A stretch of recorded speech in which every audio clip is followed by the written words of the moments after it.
everyone, and welcome to our session, The Current State of Data Security. Hello, and thanks for joining us. My name is Emily Jarvis, and I'm the Senior Manager for Events here at GovLoop. And today I have the added pleasure of also being your moderator, so thanks so much for joining me.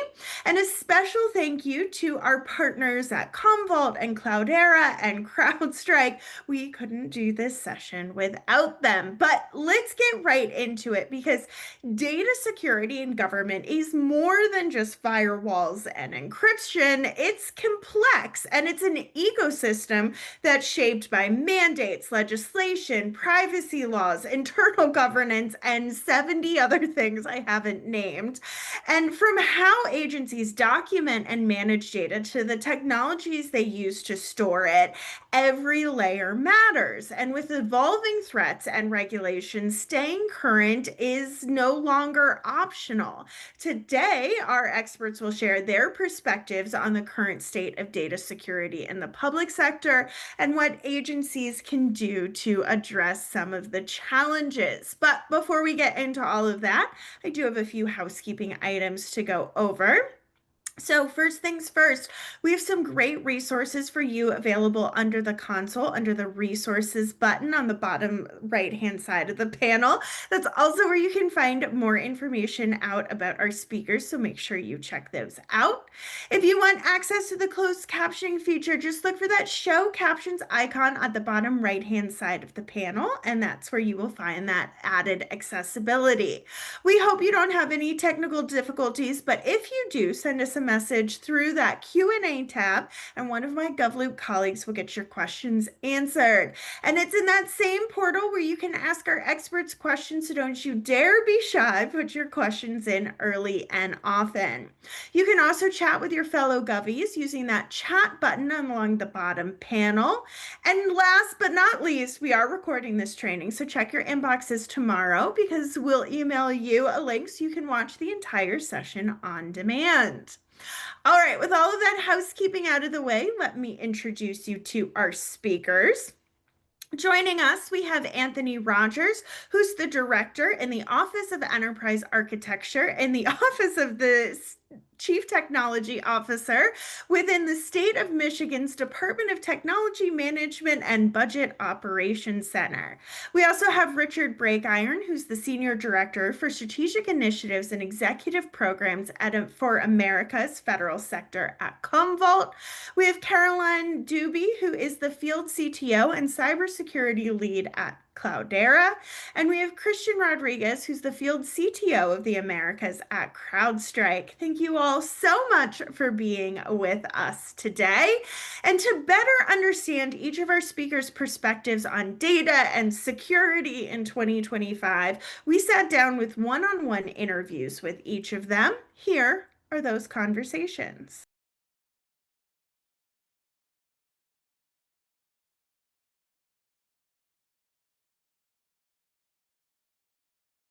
Here to talk about the current state of data security is Anthony Rogers. He is the director in the Office of Enterprise Architecture and the Office of the CTO for the state of Michigan. Anthony, thanks so much for being with us today. Thanks, Emily. Thanks for having me. Yeah, so okay, let's be honest. Data security is an enormous topic, and we can kind of come at this from a bunch of different directions. So, from your position where you sit, what are some of the trends that you see shaping government data strategies, data practices? What are you seeing right now?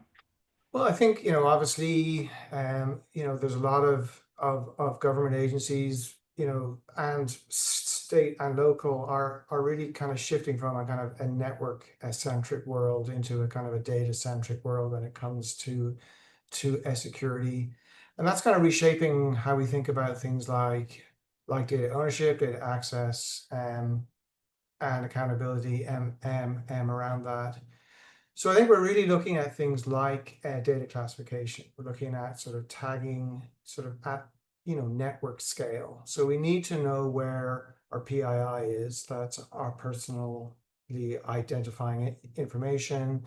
And then some of the more strictly regulated sort of subtypes of that around things like uh, uh, uh, personal health information, around sometimes criminal justice information, tax information, et cetera, et cetera. And we need to know where those are flowing across not so much our network anymore, but across our entire ecosystem when it comes to things like deployment in the cloud.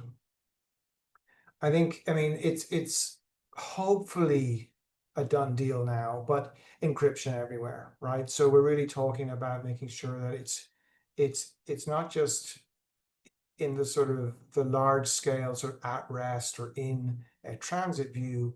We need to start looking at things like a field level encryption, column level, row level that allows us to expose data sets, but make sure that the most sensitive parts of those are actually encrypted.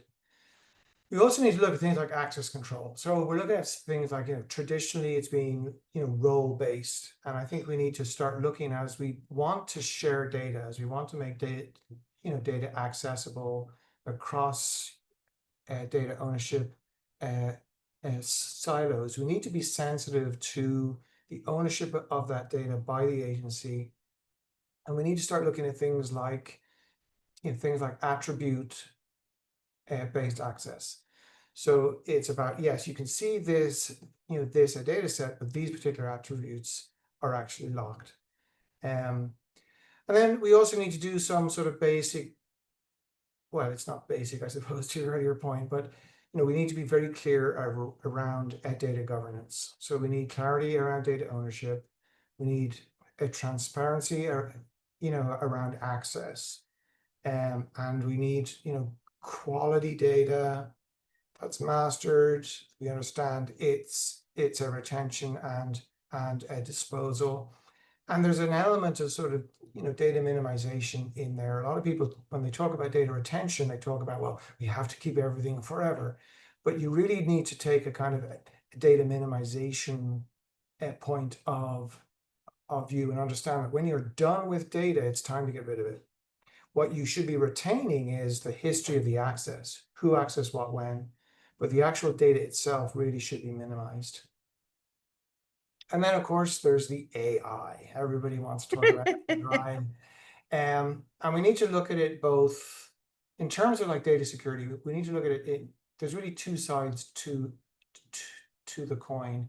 It's an enabler when it comes to things like, fraud and a threat detection, but it's also a risk, right? It's possible to consume vast quantities of data through AI, and we need to have careful checks on the exposure of data through AI and also the quality of the underlying data. AI is only as good as the data that it's actually learning from.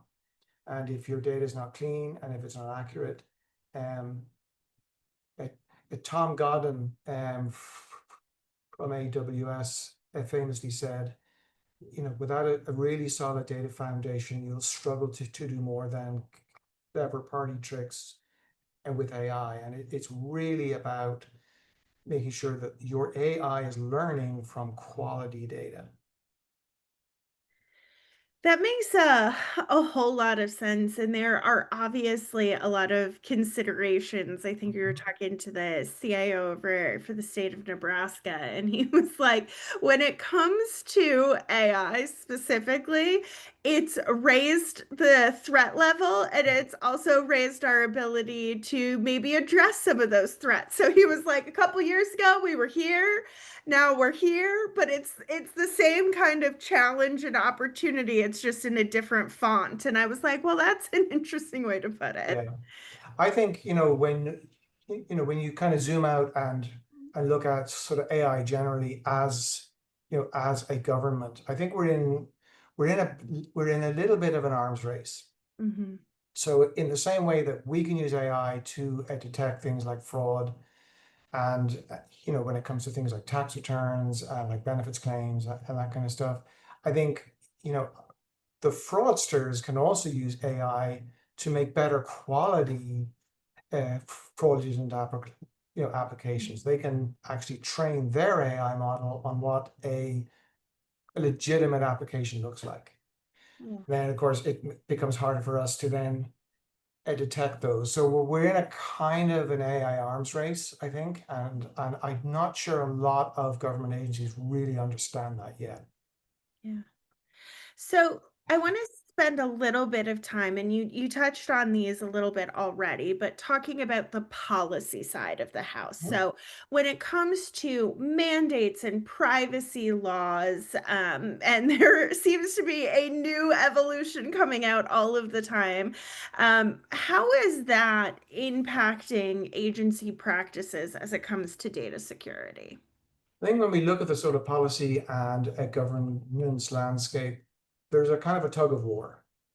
So there's, increasing pressure on a government agencies to be transparent with their data, and to have open data programs to sort of unlock the silos and sort of provide a data so that people can use it for citizen sort of discovery and a crowdsourcing and that kind of stuff. And we've seen a lot of really good things um come come from that. But at the same time, the opposite end of a, the rope is an increasing focus on privacy and security. So there's a number of different regulations, and we have to try and balance that. And that's where, as I said before, that's where we need to start getting more granular. We need to really understand the difference between a data ownership and data access. And we need to understand that, as a simple, role-based scheme is no longer good enough. We need to be looking at things like row-based security, column-based security, attribute level security, so that we can meet that sort of tug of war in the middle, provide the transparency and the access to our data that the public demands and that honestly benefits us, and but also protect the privacy of individuals, protect our own security, and also protect that data that needs to be secure. I mean, we handle in the government, we handle very sensitive data.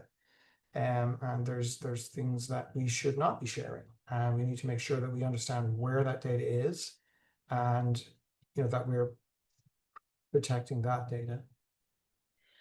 That makes a whole lot of sense, and that kind of leads into the next phase of this, because obviously laws and mandates are coming down from different parts within the organization, and it's up to the organization itself to kind of create that internal governance, the documentation piece, look at tech and where and if it fits in and is assistive in any way.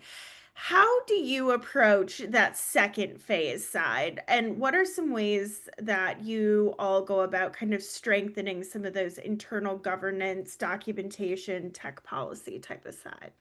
Yeah, I think it it comes down to the old saw of a people, process, and Uh-huh. technology. I mean, we've had that kind of beaten into us for the last number of decades, but it's been beaten into us because it's true.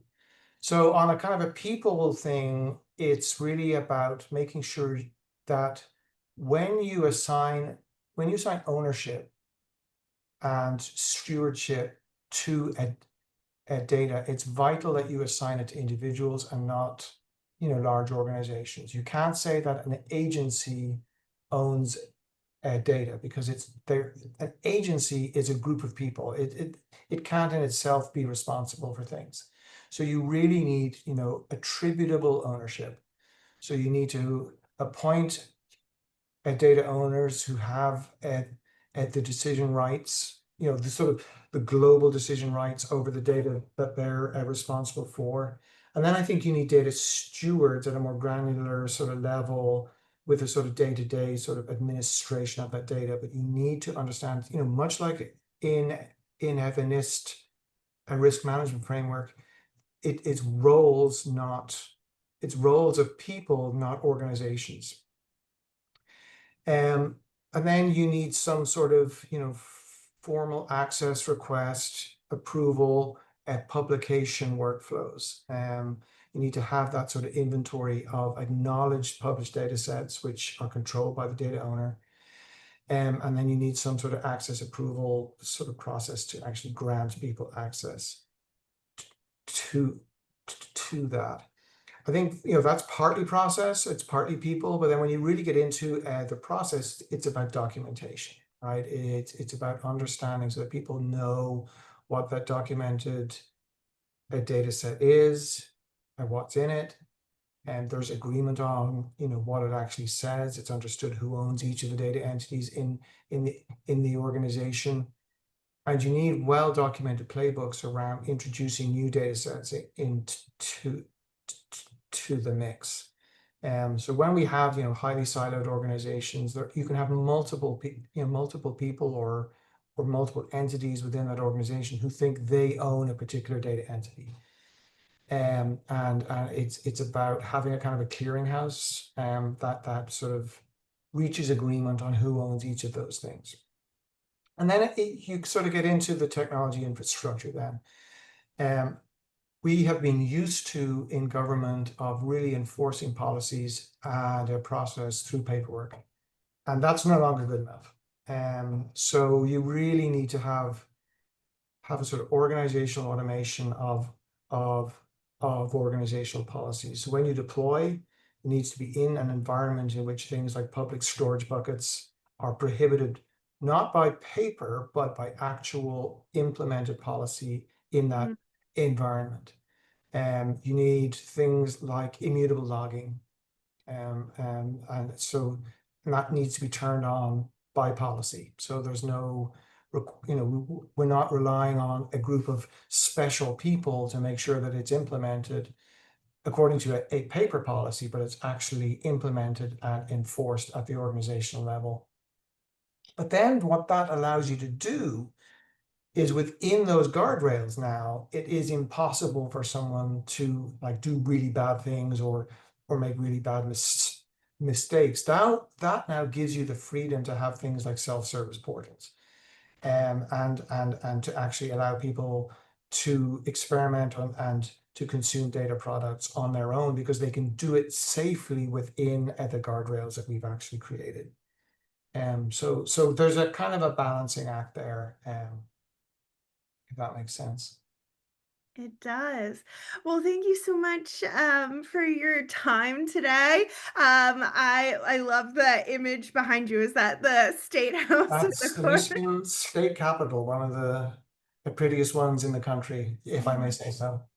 I gotta say, I'm an Ohio native, but and it is a beautiful state house. So even though our rivalry is alive and well, I can still Yeah. appreciate the beauty that Michigan has going for it. Oh, yeah, absolutely. I think every state loves their state house, and when I worked downtown, I worked right on the Capitol Mall, and we had the legislative building at one end and the Supreme Court building at the other, and it really gave you a sense of really what you were doing and why you were doing it. So I really enjoyed my time down there. Wonderful. Well, thank you so much for your time today. Not at all. It was my pleasure, and thank you very much.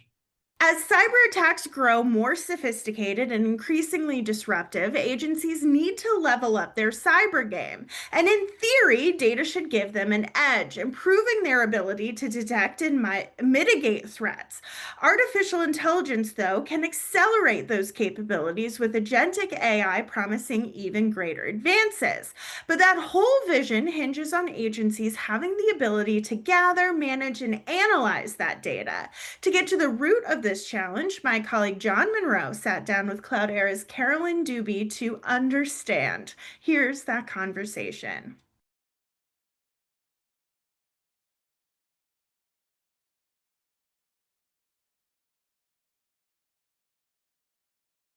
A lot of the cyber data that we have is not ready for AI. It's unstructured, it's big, it's messy. And a lot of the AI that we see is packaged inside of tools, which is great, but it only does what it does, right? It can't automatically respond to a novel attack. Or if you have a special purpose thing that you need to look for, it might not be able to do that. And it might not, if we're talking about the public sector domain and defense, we may be running in a very secure environment. So you don't want to share your cyber data with a third party. So there's a lot of challenges that we have that AI can address, but the way that we address it maybe needs to be a little bit different in the public sector. Well, let's dig into this just a bit. Why is that data so important? Kind of what's the value proposition of that?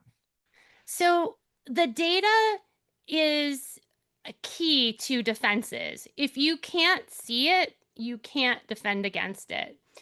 And, the fact that we have so many different data sources, there's like 40, if you look operationally, most enterprises or organizations are operating with 40 different tools.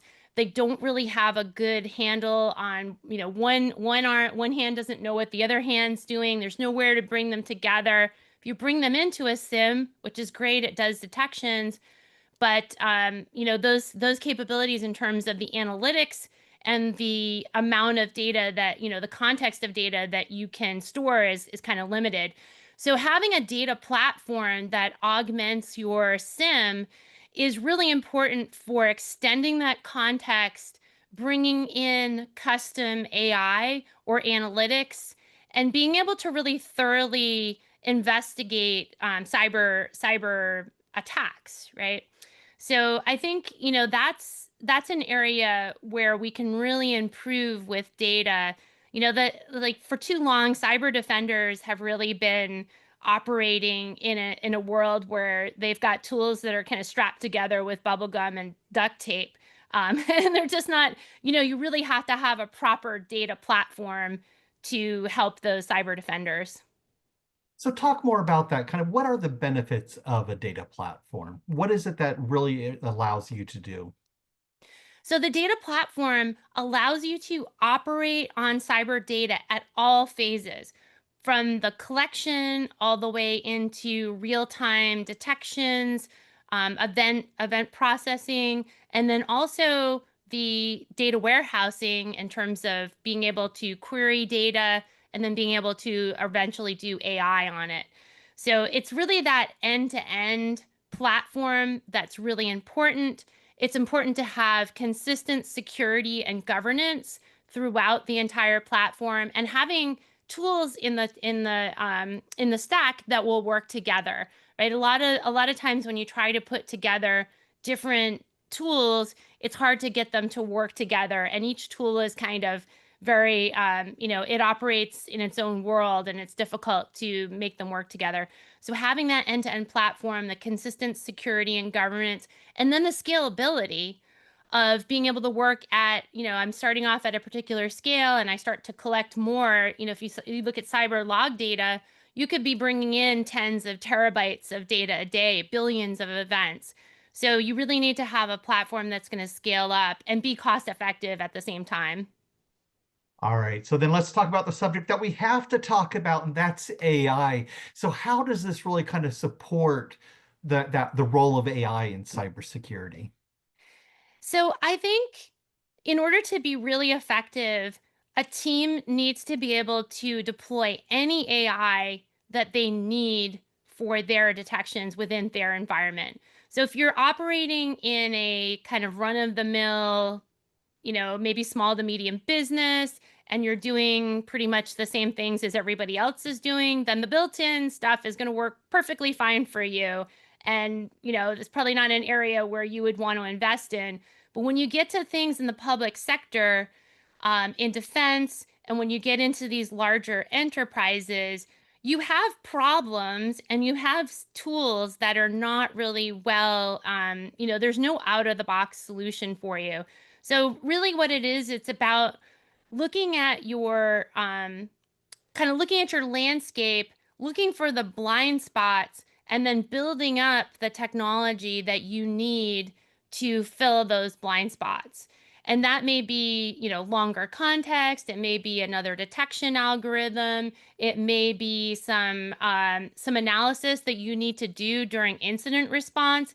And those are all areas where you can take the data platform and you can do all different things with it. You can't, it's not a one purpose tool. It's a proper data platform. Thanks so much, Carolyn and John. You provided so many practical details about how data is central to AI and security. I really appreciate those insights. Government agencies rely on data to make informed decisions across a wide range of functions, from administrative tasks to critical national security initiatives. However, agencies often struggle with redundant, outdated, or irrelevant information, complicating efforts to achieve operational efficiency in cybersecurity. It frequently is too difficult, though, for agencies to address these challenges on their own. So, to understand the data, they have to achieve data resiliency. That's where agencies need to work with an outside partner to provide critical insights. To better understand how that partnership works, my colleague Candace Thorson sat down with Commvault's Richard Breakiron to understand. Here's what they had to say.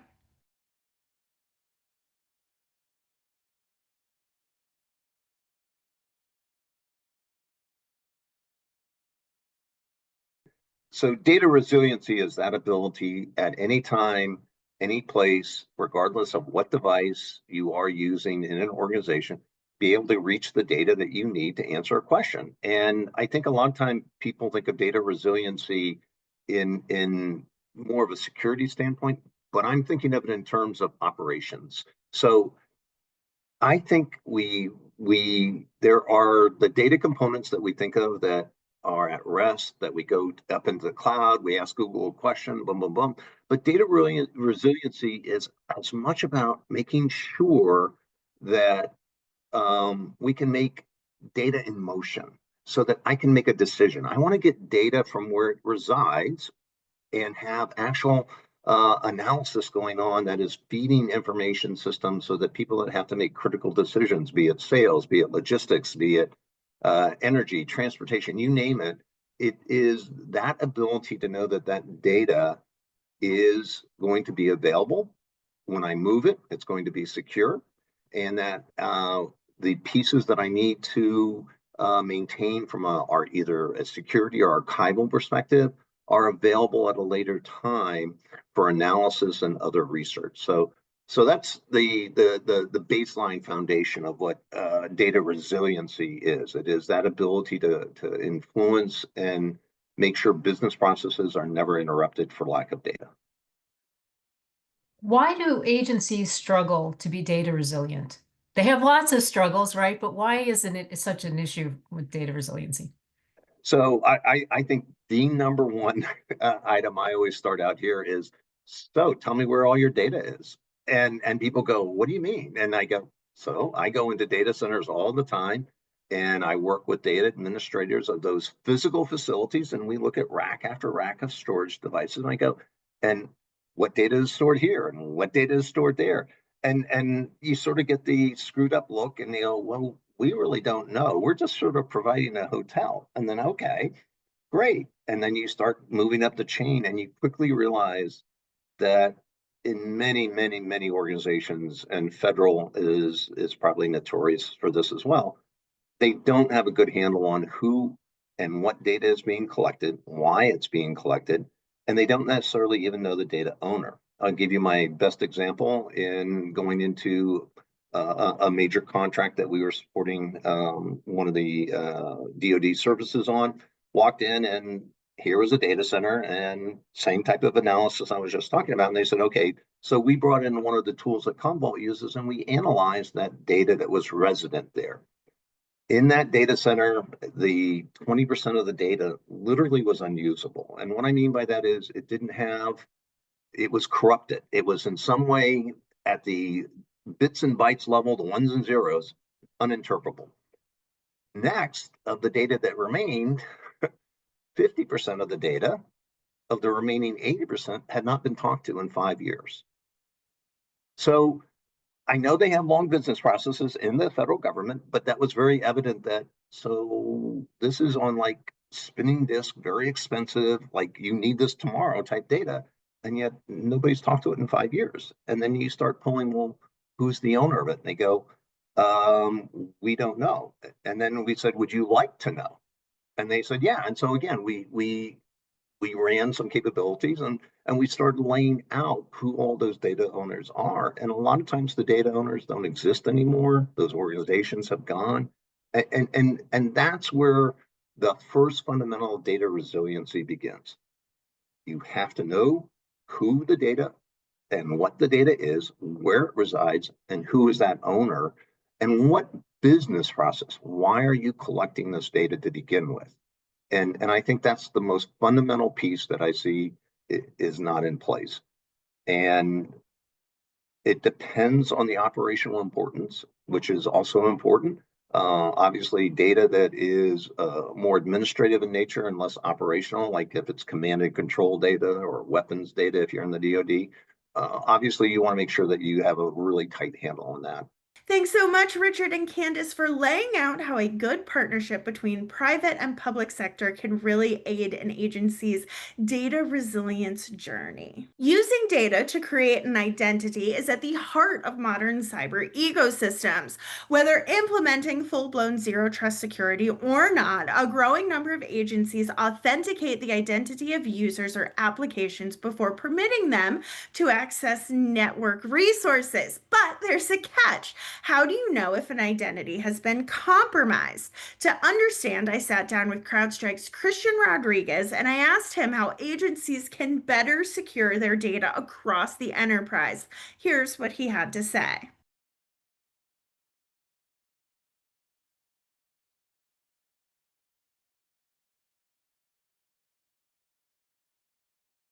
Identity is one facet. They're also logging into your cloud resources. But that identity, for example, can access a multitude of systems that don't necessarily have to be only on-premise. They could be in the cloud. They could be a hybrid environment.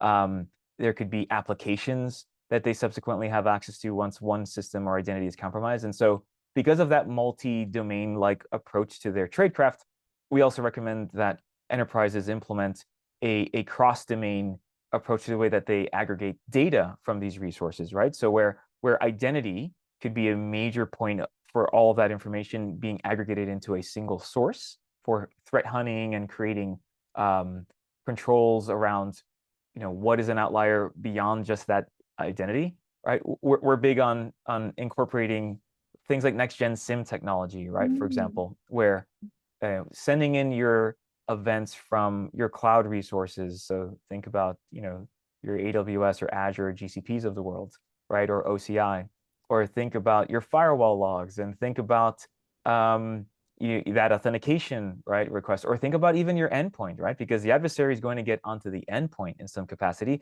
And that endpoint by definition, especially in our world, could be multifaceted too. That could be a virtual system, that could be a physical workstation, that could be a cloud workload. And having all of that information and all of that data and all of that telemetry aggregated into a resource or a location that allows you to understand the context between these different resources very, very efficiently, right? So think about mapping this idea of if an adversary got into my environment or got into your environment and they leveraged an account, an identity, to then move into the cloud, and from the cloud they then moved onto these virtual systems, and from those virtual systems they got access to data and they started to exfiltrate the data, right? I mean, it's a very interesting like narrative, right? Because you're actually seeing these groups very acclimated with cloud sources and how to access these on-premise systems move through in a very fluid fashion these environments that are touching a lot of different types of systems. And because of that, having the ability to understand that story contextually is so important, right? So the relationship between the endpoint and the identities and the cloud services that the identity has access to, right? The cloud services and the applications that they may be attached to. I mean, all of that is tied to this cross-domain visibility play that we advocate for, because the adversaries are doing this, and naturally the approach is having this information consolidated into view where there is automatic correlation and context between all of these different data sources. So that telemetry is so important. The endpoint data naturally is going to be a massive and very crucial component, especially based upon the techniques that the adversaries use. And then, managing cloud data with that, because most environments these days are really a hybrid of both on-premise and cloud services. And as we mentioned, identity, I don't want to beat that one too much, but I think it's so crucial. Identity is naturally going to give you insight and perspective. And so we see tools like Next-Gen SIEM, for example, being such a foundational component of getting that understanding and that contextual awareness of what all of these disparate data sources mean once the data is put together in a way that provides you with a very simple approach and very contextually relevant approach to what the adversary is doing across all of those systems that they access. So what you just highlighted right now sounds amazing, but also a little overwhelming, right? Sure, And we've got government agencies that are saddled with legacy systems. They've got personnel that are coming in and out of the organization. So maybe some of that knowledge base isn't always linear, let's say. Sure. So talk to me about some of the challenges that exist or the pain points that agencies face when they're looking to modernize to that environment that you're talking about. Because I don't think anyone disagrees that that's where we want to go. Sure, It's just the process of getting there isn't necessarily always easy. So talk to me about where you've seen some of your government partners run into some of these challenges or pain points as they're navigating this modernization journey. Yeah, so I'll get the easy one out of the way, and it's always budget, right? Because right, there's always a budget constraint in some capacity that we see, and so that's kind of the first one where, there are a lot of agencies that have spent resources investing in very disparate tool sets, right? And so we're talking about, you have 10 to 12 systems that have usually a lot of overlap with each other, and because of that, it's hard to even operationalize what is relevant across those systems, and it can become very overwhelming, right? And so that's, and then when you start talking about, well, here's the approach to dealing with the adversary, it can almost be I say misconstrued because there are consolidation opportunities across many agencies to say we need to have a different approach to the way that we're trying to solve a problem. So that's the first thing I see where budget could be a bit of a constraint because of a misunderstanding on the approach that needs to be done. It's usually not let's just add on new technology. No one wants to just throw more technology at a problem. It's really more of taking a step back and reassessing how should we approach this issue, and that is opportunity for consolidation. I think that's a challenge where we're trying to align budget conversation with strategy conversation, right? So that's something that I think we're going to see a lot more positive progress on.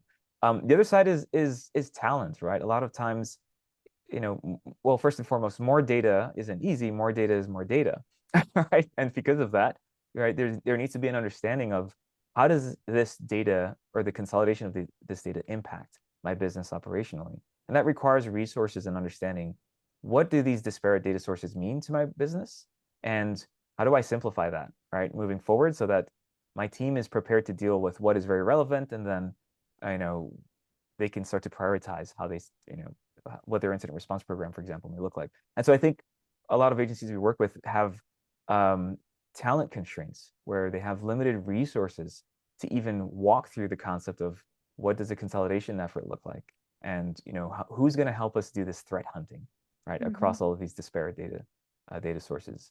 And so so there's this misconception also that this could be easy, right? And it's there's nothing easy, right?